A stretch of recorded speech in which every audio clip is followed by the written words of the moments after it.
has the season been what you anticipated? Is it better?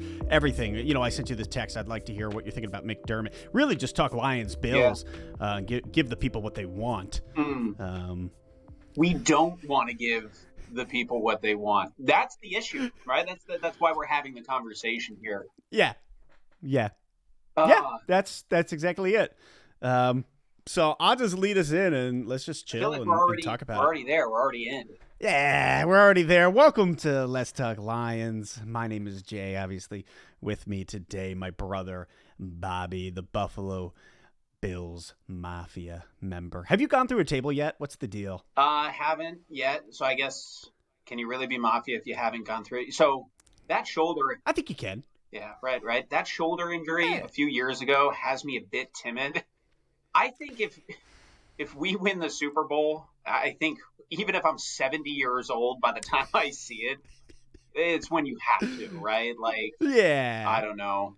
Let's face it, if you guys win the Super Bowl and if Pinto Ron is dead, they're digging up his body and throwing the casket through a table. Oh my gosh. Yeah, now he won't be dead.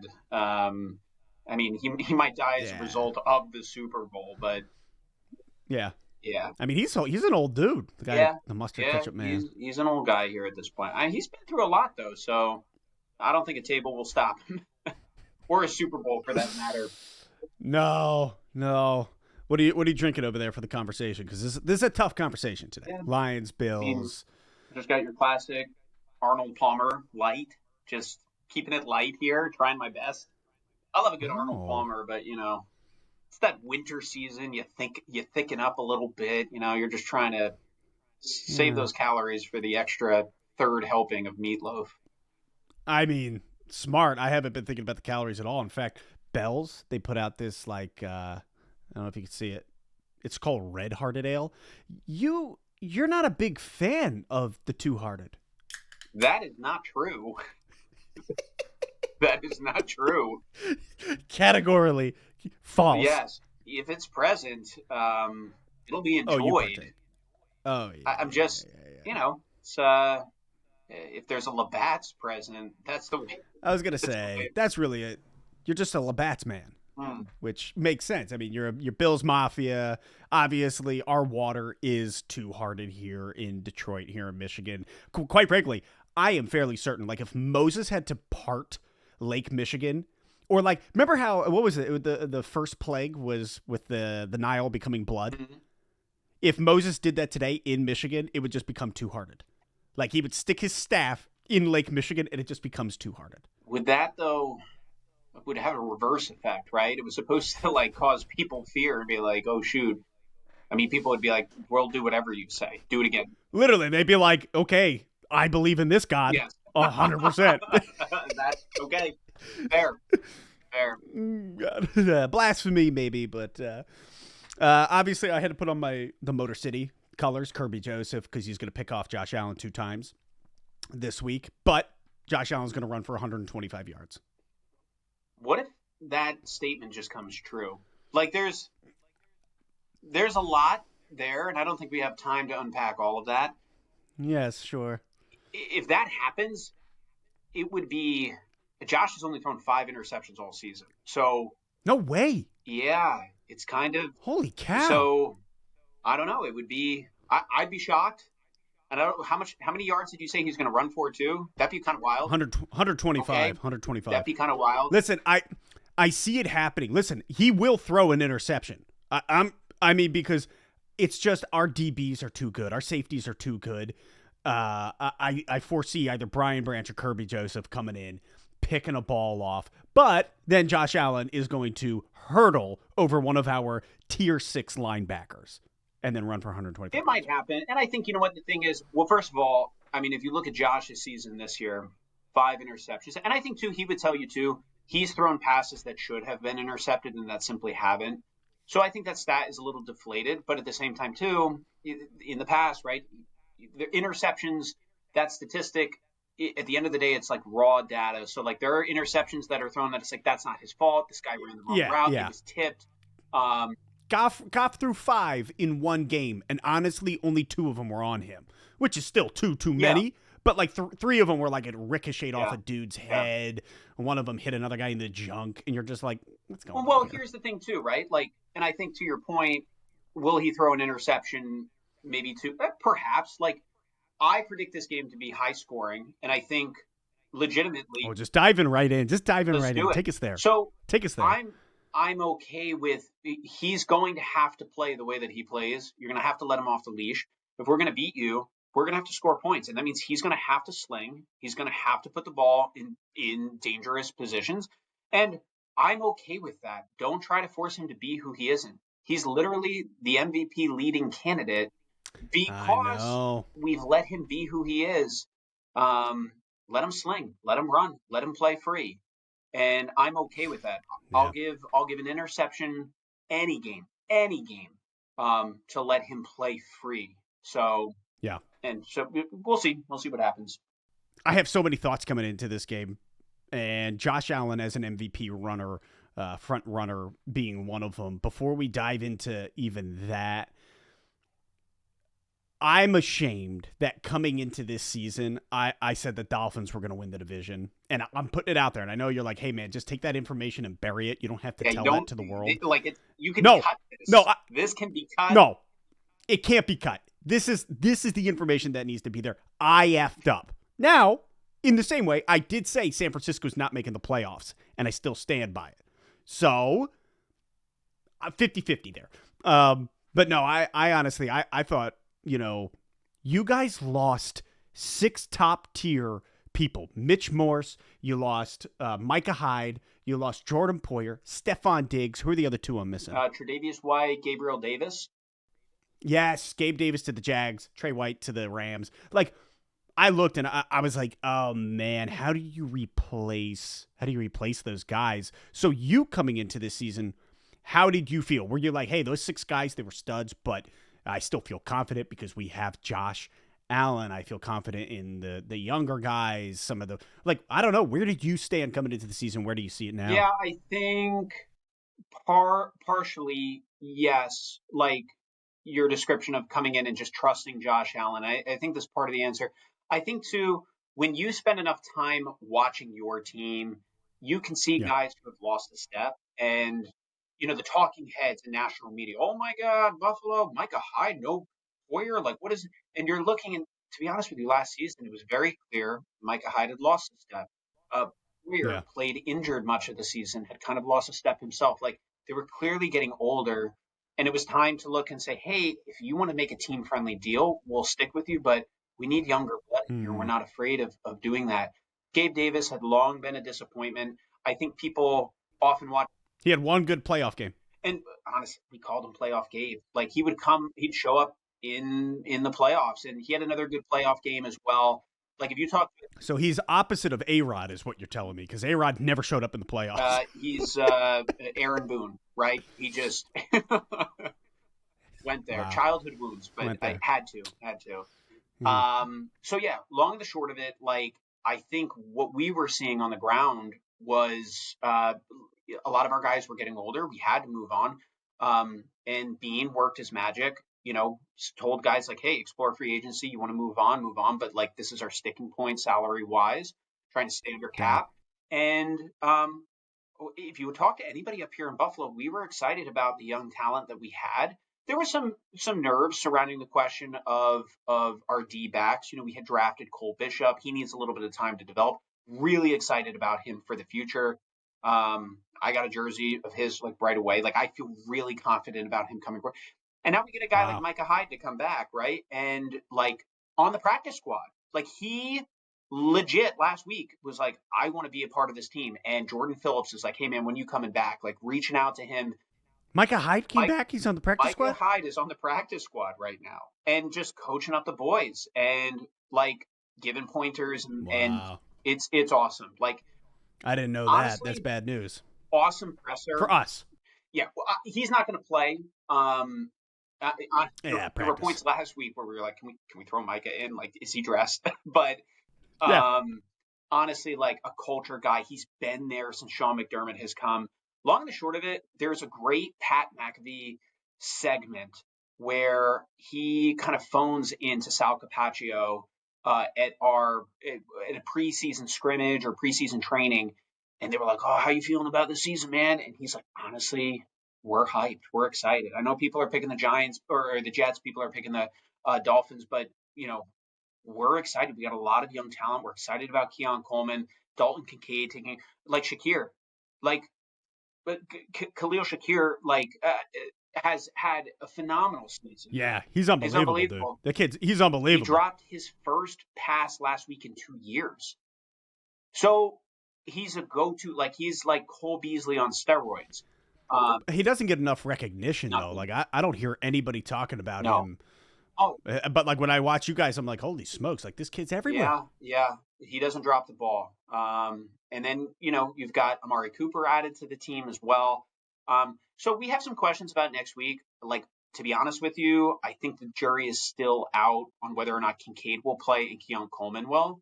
If they're healthy, Allen's got all his weapons, but we just put up 42 points without them. So I don't know. At the end of the day, I felt good about this season, and I feel good because we have 17 on our team. Like, we have young talent. We were cutting old talent. We weren't rebuilding. A lot of people saw us as rebuilding. We won the AFC East last week. With 10 W's. Yeah.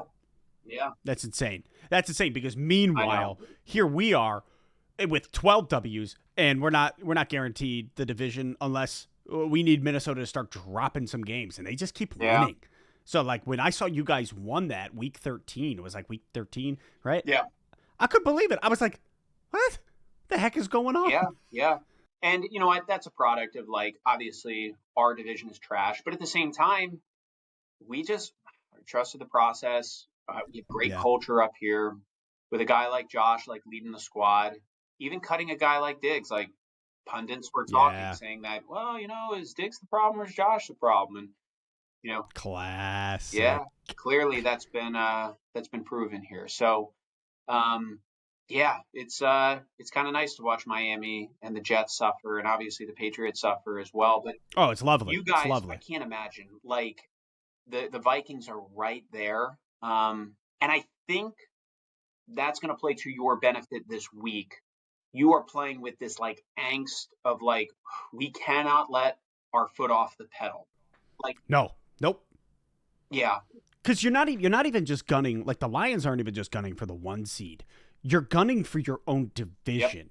So, like, you have these two things hanging in the balance. And personally, I'm not the type of guy who's like, I need the 1 seed. I've never felt that way.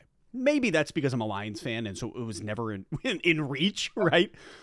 But for the first time, Bob, we have 13 of our defensive players on IR. Like 13 pivotal players on IR, defense. And you sit there and you're like, oh my God, we need the 1 seed. We need that extra week for Alex Anzalone, for Josh Pascal, for, even like, Hutchinson, they're talking about potentially the NFC Championship game. Really? Bro, yes. What's that guy's name? Jay Glazer, I think is his name. He was talking about, like, everything, the recovery, what Hutch is going through. And they're like, he could be back if the Lions make the NFC Championship game. To me, it would be the most insane thing to watch that unfold. But that 1 seed is just vital for our guys to get healthy. And that's not including the next 4 games if somebody gets injured. Yeah.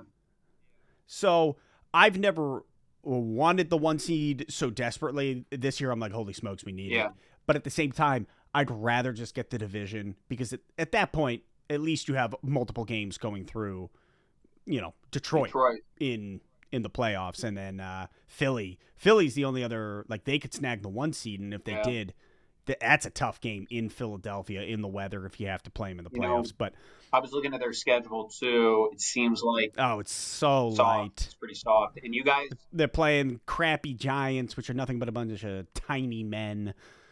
The Cowboys, they're dead. Yes. Should never have paid Dak. Mm-hmm. And honestly, like, I think you have the talent. You very well could win out. But it's a tough order. There's some tough games in there. Yeah, starting with the Bills. Yeah. Like, what a tough game to try to finish this out with. Okay, so So you got Lions Bills. Yeah. Do you remember 2 years ago? I remember this. The thing. Yep. Okay, so the Thanksgiving Day game, we're sitting there, we're in the stadium, we watch it. What's interesting is Jared Goff, he's been asked, when did you know this team would be special? And he said it was the Buffalo Bills Thanksgiving Day game. Cool. Glad to be a part of it. He was, Glad to be yeah. He was like, oh, that was the day that I knew that we were going to be great, which is interesting because do you remember what you said to me the moment that game ended?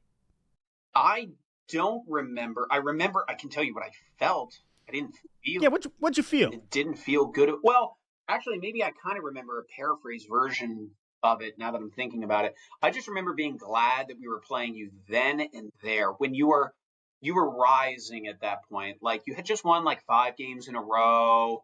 Lions fans were very kind to us in the tailgate, like, haha, like we're doing good, but like clearly you're going to beat us today. And then we left that stadium and it wasn't a fun feeling.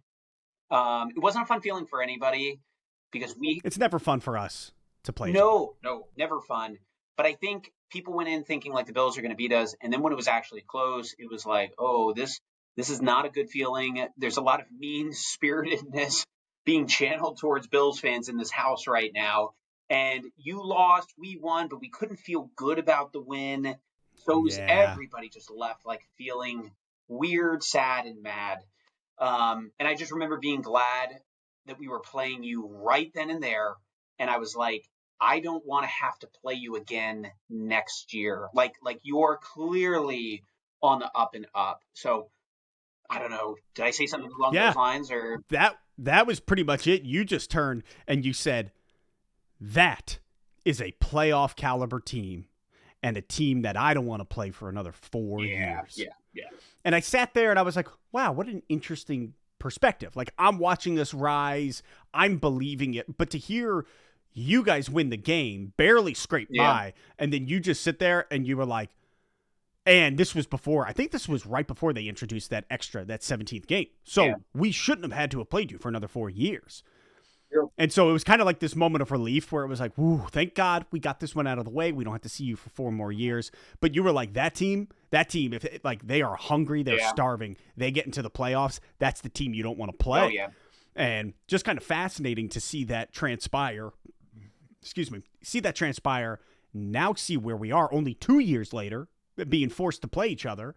And you know how many times they're going to say, this very well could be the Super Bowl preview. Oh, God. I don't Over under 8 times. How many times are they saying it? Double digits for sure. So over 8. Low 20s. Ooh, you want to make a drinking game out of it? No. Come on. It's 4:25 in the afternoon. Would be hurt by that. Everybody would be. Look, I know it's the Super Bowl the nation wants. I know perhaps it's the Super Bowl the country needs. Healing. I don't. There's nothing I want less. And I know that I'm in a minority here because I'm sure, just to mention to like your viewers and stuff, like I mean, I root for the Lions as my second team. They are your team. So I'm always waving that flag. Like if the Bills are on a bye, I'm rocking Lions stuff at work. Like I support your boys. Yeah. I have them on in the background as I'm watching the Bills. Like they are my second team, you know? And the fact that I am in my lifetime, if that's the Super Bowl that I am given, I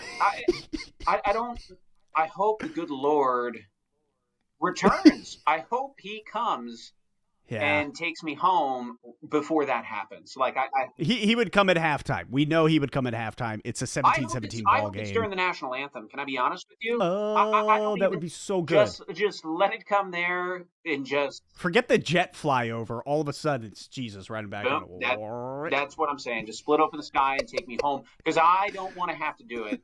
It's that scene in the Hunger Games where you eat the berries rather than have to like take out the other person at the end of the Hunger Games experience. Like, let's eat the berries together. I don't want to experience it reference. Because for the rest of my life, my joy would be your sorrow. Your joy or vice would versa. Be my. How can we think about it? Walk into you would buy that shirt. You would buy that shirt that says Super Bowl winner, and it would show your helmet and our helmet, and we would always look at each other. I don't know. I would never wear it in front of you. I don't know if I would ever talk to you about, because here's the thing also, viewers, because even after that Bills-Lions game on Thanksgiving, remember how I was like, I'm never coming to a game like this again with you. And those stupid drunk fans, the guy was like, what? You would never go to a Lions-Bills game? You're an asshole. And I was like, I'm going to fight this guy. I'm going to fight this guy right now because I love my brother and I don't want the animosity. So a Super Bowl where it's a Bills-Lions Super Bowl. It's what the whole nation wants. Like you said, everybody wants it. It would heal us. But I'm like, it would heal us. It would heal the nation. It wouldn't heal me. It would destroy me. It would be the greatest possible division that could happen. I don't want it. It's either one of us or it's none of us. I don't want both of us. Even if we won, I'd be sad. I couldn't even enjoy it fully. It wouldn't be glorious. It wouldn't taste great, Yeah. Yep. Yep. No, yeah, man. If we went to the Super Bowl and we beat you guys, it's the type of thing where I don't know if I would ever talk about it. No, I would give you permission. I'm glad we're like... We would do a rucka. Shout out to our brother-in-law, Baran. You buy that big thing of rucka, and you just sit there and you drink it, and you cry manly tears. You vent, you let it go. I would give you permission, though. I would just be like, it would take a moment. It would take a moment to process it. But also, too, I guess how I'm wired, I'd be like, I deserve this. I deserve another 3 in a row after this one. Like, just bring it on me. Let me feel it deep in my bones. Yeah. But no, I'd give you permission right away. And I think, I don't want it, Bob, but I think it's coming. No, I really do. First of all, if destiny is real, no. If there is such a thing as John Locke destiny, you just had a baby girl.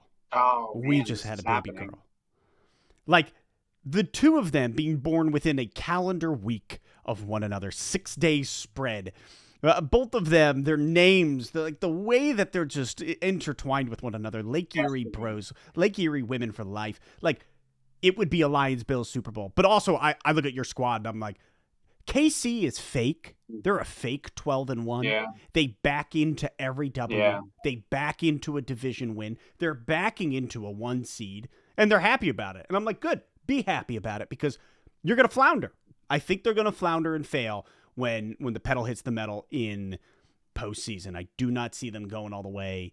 And if there's a team playing with house money, it's you in Pittsburgh. Mm-hmm. Mm-hmm. Yeah, and I think even if they have the first seed, and like a lot of credit to they do find a way. They get the win at the end of the day. At this point, we're used to playing them. We do it every year in the regular season. We seem to do it every year in the playoffs. So at this point, yeah, it's kind of old. Like it doesn't have the aura of oh my God, it's like, all right, we do this all the time, and sure, it's a playoff game. Whatever. Oh, it's in Kansas City. Josh had one of his greatest games ever, right? The 13-second game. I mean, just incredible. Like talk about jump of a moment in his career, where he was on display for the country to see. I think if it comes to I just think at this point, and if you watch Josh in his interviews, the guys, we've been there before. We've done it. Yeah. They're a great team. Mahomes is nothing to sneeze at. I mean, he's an incredible, gifted quarterback. He finds a way. He wins, no matter who's around him. But I do think that we've done this dance so many times before. I think the guys kind of shrug and they say, we're better. We can do this in this moment. Yeah, and what's it matter at this point? Yeah, what's it matter? We lose again, whatever. Then we lose again. And we'll just do it again next year. Yeah, we'll do this. Exactly. And I think that's I don't know, some people are they've got the heebie-jeebies. No, to a certain degree, when your heart is broken so many times, you ask the girl out again. It's happened, what's the worst that could happen? Yeah. Well, I'm it's also weird because I'm okay, the heebie-jeebies. I'm you guys beat them in the regular season, and they're always hard-fought games. It just so happens, do you know how difficult it is to beat Miami twice in a season? You know how difficult it is to beat the Patriots or the Jets twice. For us, the Packers Twice. 2 times. Vikings. The difficulty, the other team knows you. They know everything about you and your little. So, like, you guys play the Chiefs 2 times every year. Pretty much. And so it's like, okay, so when you play them that second time, you already beat them once in the regular season, and now when it really, really matters, they happen to get the best of you, and that's what ends the season. And I think people forget that, where it's like, oh, it's the heebie-jeebies of the play. Yeah. No, it's the difficulty of beating a team 2 times, which is why I don't want to play the Packers in the NFC Championship game, because we beat them twice. And now you have to play them a 3rd time, and they know you, they understand you, they see you. And it's not even a rubber match. It's you owned us 2 times, and we're going to win the one that matters. Yeah. Winning 3 times against a team in the NFL is hard. It's in 1 calendar year. It's virtually, it is so difficult. That's even the Bucs. We beat them 2 times last year. Regular week 6, playoffs, and then we played them a 3rd time, week 2, all within 1 calendar year. They're our only loss this season. Yeah. And there's something about those division games, like, even for me, I just want to see Miami, like, pushed out. I do not want to see, if we get the 2nd seed and they're the 7th, I know I'm in the minority, because we have owned the Dolphins consistently. Like, we own them. They'd have to come up here in the snow, in the cold. And Tua is no good. Tua is no good. Like, I get all of that, and I believe, but, like, there is that aspect of, like, it's hard to win a 3rd time. And we've done it before, but, like, it was sloppy. We were playing Skylar Thompson.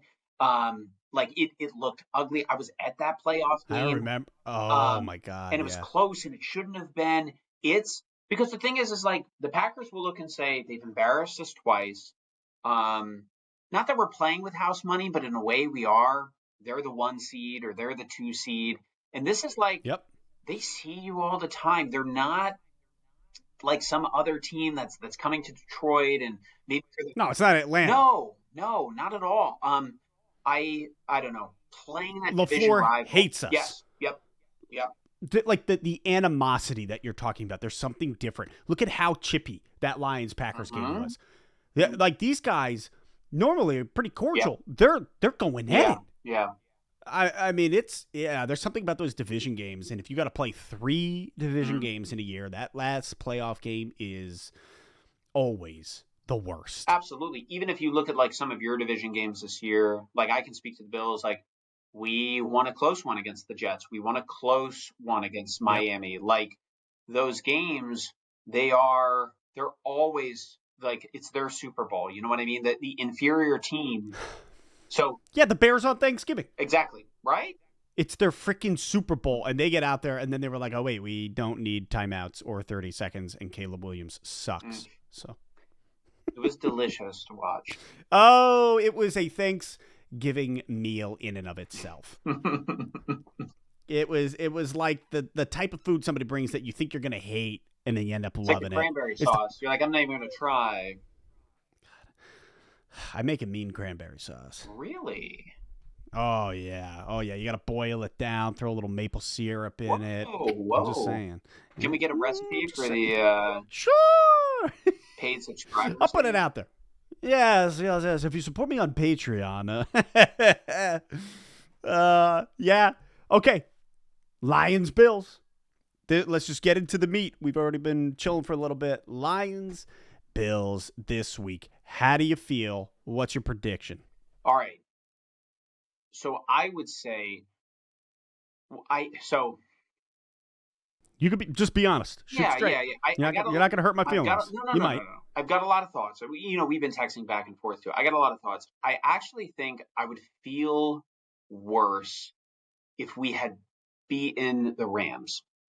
And if we had beaten them soundly, like if we went in there and just clapped them, if defense actually decided to take the field and perform in any which way, which didn't happen. How do you lose a game that you score 42 points? Josh Allen, Puka. Literally, dude, Puka Nacua. I am so glad he is on my dynasty team. But as he was scoring and I was getting into the playoffs, I was like, so many words I can't say. Yeah. Okay. I would say, I think, so like, I would feel more nervous about this game if we had soundly beat the Rams and kind of rolled in and felt good about ourselves. I think our defense was embarrassed and should feel embarrassed. Yeah. Should feel. Now, don't get me wrong. We have kind of a bend, don't break mentality. That's kind of the defensive scheme that we've run. And if you consistently watch our games, that's what happens. Like, we take teams down to the red zone. They either have a choice, like go for the field goal or go for it and don't get it. So, like, teams consistently either settle for field goals or go for it in the red zone and are denied. And then we just... Yeah, because your pass defense is pretty good. Very good. I feel very confident. The only kind of like chink in the armor, I would say, across the breadth of the season has been Damar Hamlin. But he has had flashes of like interceptions and playing tight coverage. There have been a few games where people have picked on him. Last week, I think, was a bit of an anomaly that Rasul Douglas was picked on with regard to Nacua. But like Nacua is different. He's different. He's so good. He's so good. Yeah. Yeah. But if you actually look at our cornerbacks and our defensive backs, they've played very tight coverage all season. I think, and this is kind of like getting, on a tangent here, but like, find kind of where Damar Hamlin is like floating in the field, what defensive scheme he's picking, who he's picking up, who he's keyed on, and I would pick on him. But again, that's across the breadth of the season. He's had a couple of flashes, interceptions and playing tight coverage, but in general, it's been a bit of a weaker season for him. And the hope is that Cole Bishop will kind of take that role eventually. But again, he's a rookie. He's kind of watching. He's on special teams. Micah Hyde is coaching him up. He'll probably take that position next year or the following. Wow. Okay. So, yeah, I don't know. I think if we had soundly defeated the Rams, we would go into this game feeling pretty good about it. I think, honestly, I hope our defense was forced to bear crawl from here to you name a place and come back to do it. Like, it was embarrassing. It was embarrassing. Yeah. To be dominated, and I get it. Cooper Kupp, Nacua, Stafford was dialed in. Williams he was running the ball, just like all over us, and that's my great fear moving into this. I know we'll probably talk about that, but to be honest with you, I think I hope and I believe that defense has a fire lit under them, and they'll come into this game saying we can't allow that to happen again. It's a bad look. Now, you're talented enough to still dominate on the run. And that has been our weak point all year.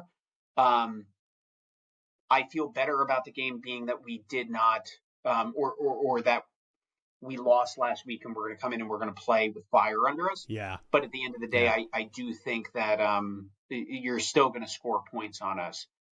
I just don't know if it's going to be as much as a result of like playing with some semblance of pride, like looking and saying like, my God, like, can we like, we only forced like one punt last week or two technically at the end. That's insane, man. That's and they were crazy. all touchdowns. They were all touchdowns and one field goal. Like wow. Anyway, I digress. So, but that's what's crazy. Okay, so you're saying, like defensively where you guys are at, the Lions offense is just, to me, it's the best in the NFL. I mean, top 5, definitely. Maybe not the very best in the NFL because we've had a few off games, but I would say we're top 3 for sure. And the reason being is, we can't pass on you. We're going to run all over your ass. We can't run on you. We're going to pass all over your ass. Like J-Mo and St. Brown and Laporta, who's barely even been seen. He's had a hard sophomore year. Brock Wright in another tight end. And then you've got Montgomery. You've got Gibbs. You've got Khalif Raymond, which he's technically out this week. He was out last week as well. But our offense is so dynamic, led by the best O-line in the NFL. Our O-line is unbelievable. And if we can get Taylor Decker back this week, that's huge. He's been out 2 weeks because of his knee. And having him back at left tackle would be humongous because we saw some gaps there last week against the Packers. We weren't running to the left, so I'm gonna encourage you. I don't think it's gonna matter. We couldn't put pressure on Stafford for Jack Diddley. It was so aggravating to watch. And I know typically we like to run a 3-4, we drop guys back, but we're not a big blitz team. But man, we left so much on the table. We pressured him, I think, twice in the game. No sacks. And to me, you have to force Goff. You have to give him pressure. You have to hit him. Yes. Just graze him. Just hit, cause chaos in the backfield. And I don't. Oh, you see how slow he is.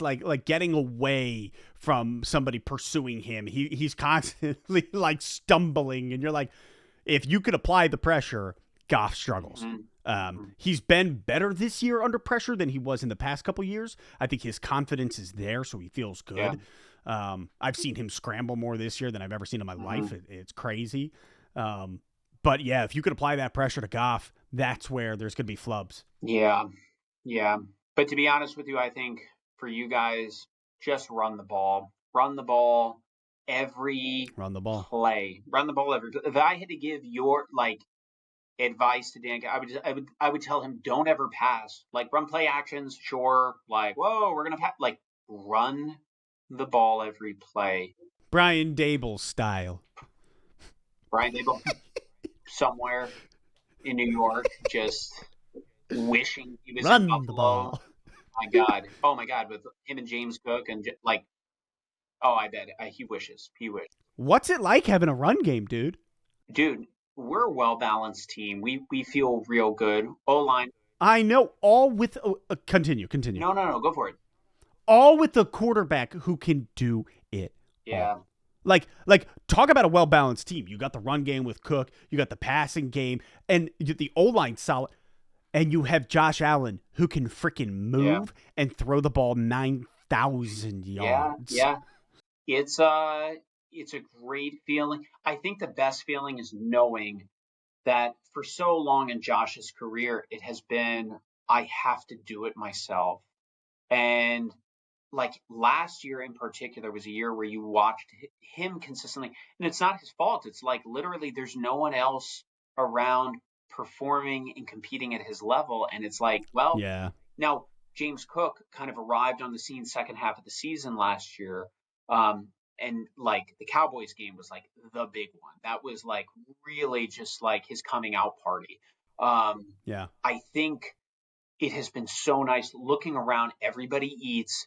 He has fed just across the board, second tier guys who are coming in for third down plays.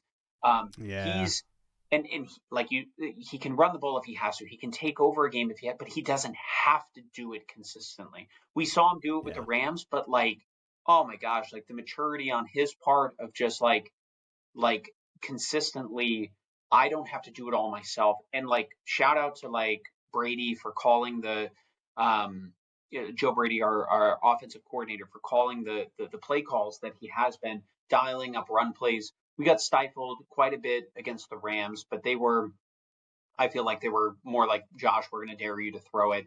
But yeah, long and the short of it, it is so nice as a Bills fan knowing that Josh doesn't have to do it all himself. Save him from injury, man. Yeah. We save him from injury. Yeah, which is incredible too, because he people will be well, can't keep playing like this, reckless ball, he's gonna get hurt, and it's I don't know, Tua's hurt more often, Burrow has been hurt more often in his career, Josh plays talk about it backyard rumble tumble football, and he's consistently been pretty good across his career injury wise. So I don't know. Let Josh. He had that one weird shoulder thing, right, with the Jets. Weird shoulder thing with the Jets, and then his rookie year, weird play against the Texans. He was throwing the ball. He got hit while he was throwing it. He disappeared for a little bit. But those are the only two real instances. And don't get me wrong. He got hurt early on this season, week 1, or I think it was week 1 against the Birds. Oh yeah, with the stupid glove. Dude, Dude, Thanos. I'm like waiting. Why doesn't someone do like a Thanos glove?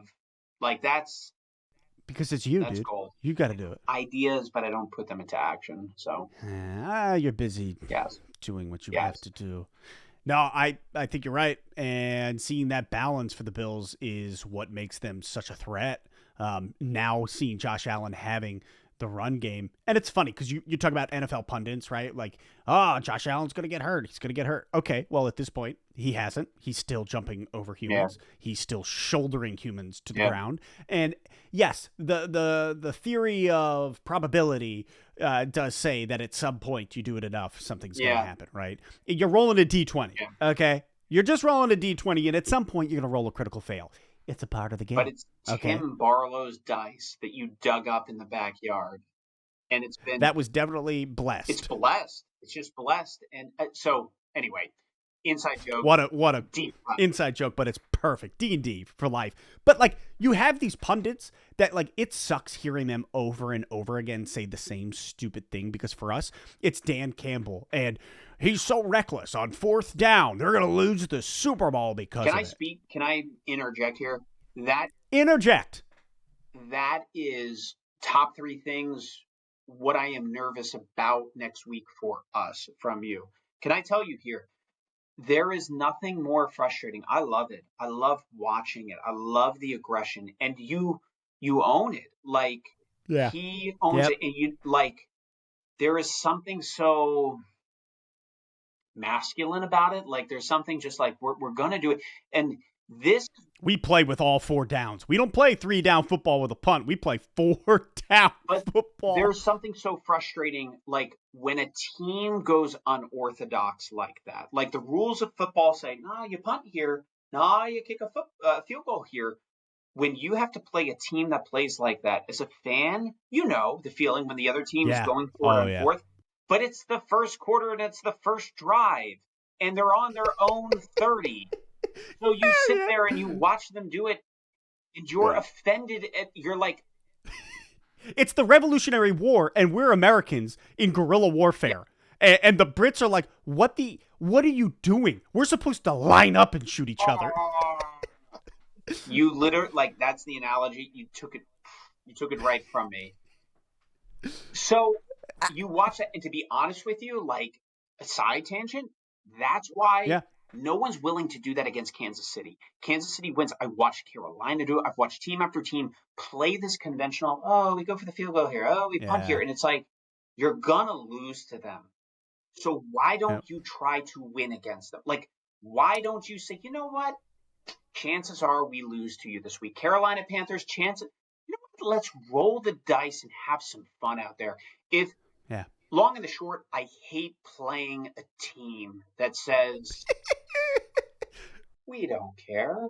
We're going rules be damned. Every 4th down. And if you beat us that way, hey, well done. That, to me, is one of the top 3 things that I think is like a superpower for your team. I am very nervous about playing, and I'm already aggravated watching him and his face just become... him just become bigger as I'm like, no. And then you just run the ball against us and then just run it down our throat and just convert. I already see the stat. It's a 4th quarter, and it's like the Lions have converted 7 out of 8 4th downs. My God. Like, play by the rules. Anyway. Oh, yeah. Yeah, no, I love it because they're in the first game against Green Bay, the first time we played them. Matt LaFleur, it was like to end the second half, we just ran the ball on 4th down and we converted, and he mouths to our sideline, "Fuck off." Like, he was so pissed. He was such a little baby. He's like, "Fuck off." Like, how dare you? And we're like, we don't care. Middle fingers. Enjoy, little boy. Like, but what's amazing is some people look at it and they're like, oh, you know, this is audacious. Like, how could you? And what I do love about it is it's like the amount that we convert, especially in that game against Green Bay. And I was talking to a buddy about it, and he brought up, it's a great point, that one time where we went for it on our own 30 and we failed, right? And then they just marched down 30 yards and they scored TD. to me, it had to do with the clock. Mm-hmm. Like, you're looking at this game and you're like, well, they're going to score anyway. Yeah. And Campbell knew coming into this game, I need the ball in my offense's hand. Therefore, F it. You're either going to march 90 yards and waste 7 minutes, or you're going to waste 2 minutes and score a touchdown. Yeah. I'd rather have the time to keep that ball in my offense and say, okay, so they go down and they score. Whatever. Yeah. And then, like, at the end of the game, you're looking, every quarterback thinks to themselves, put that ball in my hand, I'll find a way to win. And they kept flashing to Jordan Love, and I'm like, that kid just wants the ball. Yeah. He's got the towel over his head, and he's sitting there thinking, give me the damn ball. I'm going to go score. And I love that it was like, you know what? It's 31-31. We trust our kicker, but right now our defense is so depleted. Yeah. We just have to say, screw it. Let's try to win this game. I don't want to play like trying to back into a W. I agree. And Campbell himself embodies a lion. Like, I watch him and I'm like, that man is a lion. The way he like stalks, the way he stands, he stares. I'm like, this guy's sizing up people to do. He is a lion. He is Detroit. I love the man. I wrote a letter to Dan. Wow, I don't know if it ever. Wow.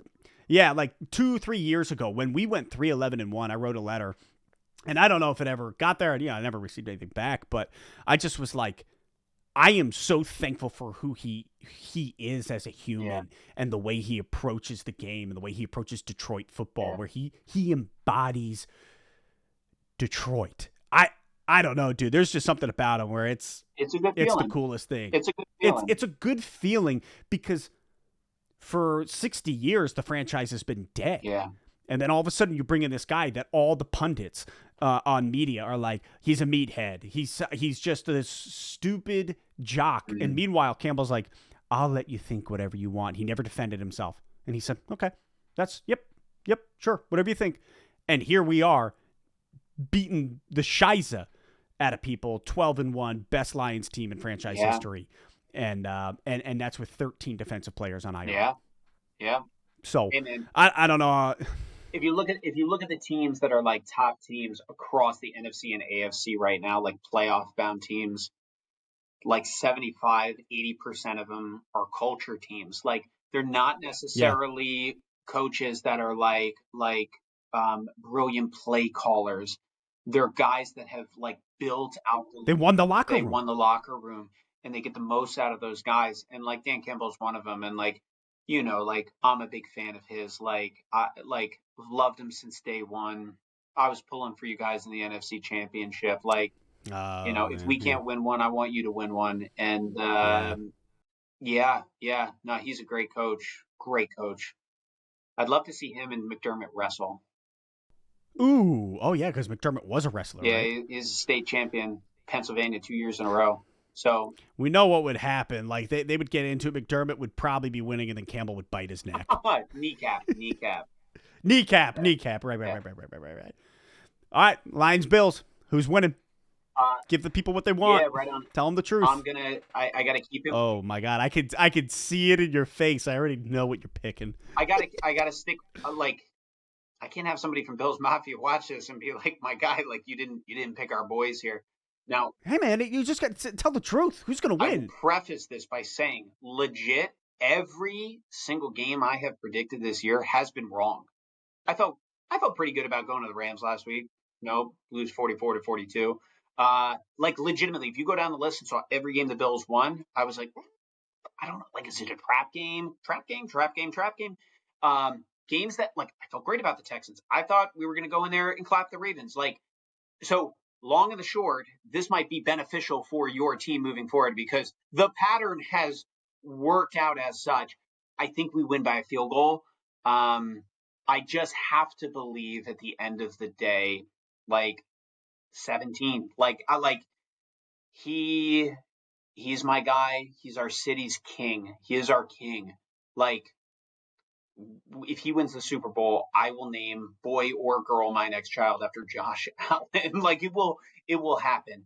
MVP candidate. That's funny. And you saw the way he took over that Rams game. Like, literally, how do you lose a game and your MVP candidacy is like locked in as a result? Like, Three passing touchdowns, 3 rushing touchdowns, right? Touchdowns. And in my heart of hearts, you give us that ball with 30 seconds at the end. If we had 30 seconds with that game, he's going to find a way to get us into field goal range and win the game. Precisely. And that's why you don't give the ball to the other quarterback with that much time left. You just seal the game. So I'm going to say we win by 3 points. I'm going to say 35 to 32, like something along those lines there, like low 30s, win by a field goal. But I will say this, nervous as all get out about Montgomery Gibbs tandem. I think it's the best running back tandem in the NFL. I think if I had 6 MVPs to give out, I'd give the first one to Josh Allen. I'd give the next 5 to your O-line. And I think MCDC just playing unorthodox football is to your benefit. And I hate it. I hate playing against it. I like watching it, but like when you play against it, it's just like, well, we're going to do this all game, right? Long and the short, I think it's 50-50. I think it's either team wouldn't surprise me if you if you beat our boys by 10 points. Wouldn't surprise me if we did the same thing. Yeah. But, I got, like, at the end of the day, like, I don't know. I got to. No, yeah. I mean, you guys are playing good football. You guys are playing great football, complimentary, all sides of the ball. It's funny because I think had Minnesota lost against the Falcons, we probably would have let out a breath of like we would have let out a sigh, and I think we would have lost to you guys. That's kind of where I was landing. I agree. And right now, we're still holding our breath, and we're like, we're clawing. And that's where I give the game to Detroit, but I think it's 37-34. I think we pull it out just by a field goal at the end of regulation. Mm-hmm. We send out our kicker and we end it. Because we're not relenting, and we can't, because Minnesota is 1 game behind. They are on our tail. And so that's where I still think we find a way to win it, but I think it's high scoring, 37-34, somewhere in that range. So take the over on 50 points at least. And I think it's going to be a heck of a game. It is the game of the week for a reason. I do see the Lions pulling it out simply because we're just chasing that division title. Yeah. Whereas, like, not that you guys aren't playing for less, like you're still fighting for the top seeds, I don't know if you guys catch KC, but you're still fighting for that 2 seed area. You and Pittsburgh going to be battling it out, which that's a whole other conversation. But yeah, I've got the Lions taking it just because we can't relent. Yeah. We can't relent. Minnesota's on us. Yeah. Yeah. And I think that's fair. I think that's part of the reason, I don't know, like so often teams, like I even think back to like earlier this year, like when we played Baltimore, they smacked us. I feel better about playing Baltimore now. But when you're in a position of like desperation, like you're playing playoff football right now. Like right now, every week. Like there is a world, and I don't think it happens, but there's a world where you lose the division and now you're the 5th seed, like that world could exist. So I think you've got home field advantage. Bro, there's 4 games left. Yeah. Like there is that world where you lose to the Bills, then the Bears come, or we go to Chicago and they play their 2nd Super Bowl of the year against us. Then it's the Niners, which I think we win, but then you got the Vikings, and I think I believe that last game is the fight for the division. Yeah, yeah. Which blows. Yeah. Quick question, quick aside. How do you feel about potentially like meeting one of your like division rivals in the playoffs? Like the fact that like give me Minnesota. You could have 3 of them, like including yourself, like all 3 of you making the playoffs. Yeah. Yeah. Give me Minnesota, because as good as they are, I know we're better.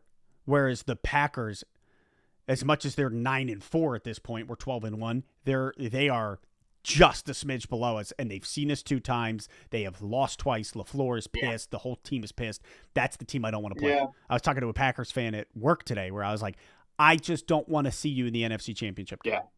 I just don't want to see you. Like, let us get that 1 seed, then we can play like whoever it is. Let's go. But I don't want to see the Packers in the playoffs. No, thank you. Yeah. Another quick question for you. I know it's your show, but I'm asking you questions now. But Yeah. how do you feel about Jared Goff included in the MVP conversation? And what do you think? Like, where do you see that pecking order? Like, honestly, like, where do Yeah. you stand with that? It's interesting to me, and I'm just curious to see what you think as a Lions fan. If he is not at least considered in the top 3, then I think there's a huge problem. Goff has been sensational. He had one game that had 5 interceptions, and I think that's going to stand out to a lot of people. But again, 3 of them were freaking weird. 2 of them, I'm like, okay, should have been better. Goff has been unbelievable. Mr. Perfect. Literally, he had a perfect game 2 games ago. I think it was 2 games ago. Maybe it was right before the Bears. It was the Colts, right? Perfect game, whatever. He had 2 near perfect games. The QBR rating, all of that crap where you're like, my guy, he went 18 for 18. Goff has been underrated. That's a part of the reason why McVay sold him away and the whole trade with Stafford. He was underrated. And the moment he came here, and I mean, like, I remember I went on Woodward Sports, their show, and they asked me, they were like, can you see Goff taking us to the promised land? I was like, you're going to probably make fun of me, but yeah, I think Goff is good enough. And he's got the right guys around him. He's got the right pieces. He's got the O-line. He's got Gibson, Monty, St. He's got it all. And now, more than anything, he has confidence. And, like, Campbell trusts him completely. Like, the confidence and the trust that has been built there with Campbell and with Brad Holmes. Like, Goff is sitting there and he's thinking, oh, I'm as good as it gets, so let's go. He's willing to tango with anybody, so I do think he is MVP caliber. The problem is, the reason I wouldn't give him the MVP is because a guy in Buffalo is playing the most sensational football of all. Yeah. Josh Allen is he is the MVP. Yeah. It's one of those. But I would rank Goff at 2 or 3, truly. Yeah, it's one of those questions where you think, like, if this team didn't have them, right? Like, right. What would the team be? You know, and it's like, yep. That's that tough question, right? And there's a lot there. There's stats. That's a good question. There's stats there, but it's like, who truly is most valuable? Like, who is, for their team? And like, by adding that person to your roster, it's just like you've ascended. You've jumped a couple levels here.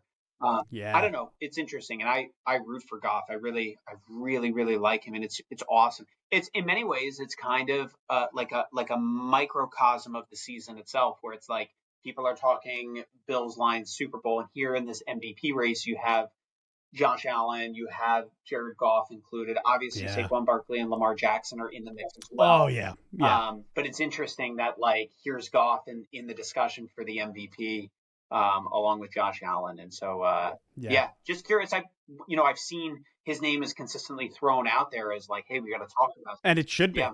And it should be, because he is, you've watched the games, and I mean, you'll see it this week. Like, he's just always finding the right guy. He's making the right decisions, the audible calls on the road. Yeah. Like, everything he's doing, you're like, that is top tier, high caliber football. Mm-hmm. And there's not many other quarterbacks I would want in his place. And if that's the case, that tells me, I mean, there's probably 2 other QBs I look at. There are 2 other QBs I look at that I'm like, if they were wrapped in Honolulu blue, I'd be a happy man. Yeah. And that's Josh Allen and Patrick Mahomes. Yeah. But I wouldn't take Lamar. I would not take Lamar. I wouldn't take Justin Herbert. I wouldn't take Tua. I wouldn't name them. I would take Goff. Yeah. It's fun how sports can do that, right? Like, Plus, like, Goff's story, it is the most blue collar. You threw me in the garbage. You buried me alive, and I clawed back from the dead. I mean, like, that's sports. That is what does he say in Moneyball? What does Brad Pitt say? How is baseball not romantic? Yeah. Like, it's that feeling where you're like, this is romantic. This is poetry. Yeah. It's a beautiful thing, and I love Goff, and I'm so happy we signed him for a 4-year extension. Like, he deserves it. He's earned it. Yeah. But hey, man, thanks for chatting. That was a 1-hour conversation. This is going to be the longest, best. Let's talk about. I feel like we could kept on going too. Like Yeah. there's still more out. I mean, if you got more to talk about, I'm willing. I really got to go to the bathroom, to be honest. That's fair. That's fair. Plus, we got daughters now we got to take care of. Yes. Well, obviously, we'll do this again on February 5th, 6th, 7th. No, we won't, because the good Lord will have split open the sky, and this won't be an issue. This won't be during an issue. The national anthem. That's a good point. Dear God, please. Hey, man. Yeah, no, this has been awesome. Thank you for hanging out, chilling, and being willing to drop your thoughts, because people are gonna love it. People are gonna love it. It's a good conversation, right? It's like, you have pulled for the Bills second hand, and same deal over here for one. I have an Allen jersey in the other room. Yeah. It's tough. It's the toughest week of the year, except for potentially the tougher week that might be coming. So, again, if it can't be us, man, I hope you dish out swift justice to whoever it is you play in the Super Bowl. So, oh man, right back at you. If it can't be us, crush any NFC team you can. I hope it's not the Packers for your sake, but it would be delicious to do it to the Packers for your sake. That would be. I might be more riled up watching that Super Bowl than if it was us. If I'm watching you guys play the Packers, I'd be insane. Yeah. Because it's more like, am I more afraid of losing it as the Lions, or more afraid of the freaking Packers winning it when we've had the season we've had? I don't know. Obviously, if it were us. But, Anyways, thank you all for hanging out, watching another episode of Let's Talk Lions. We had my brother here talking Lions, Bills this weekend. Drop your thoughts in the comments, score predictions, everything you got. And as always, I'll catch you next time on Let's Talk Lions.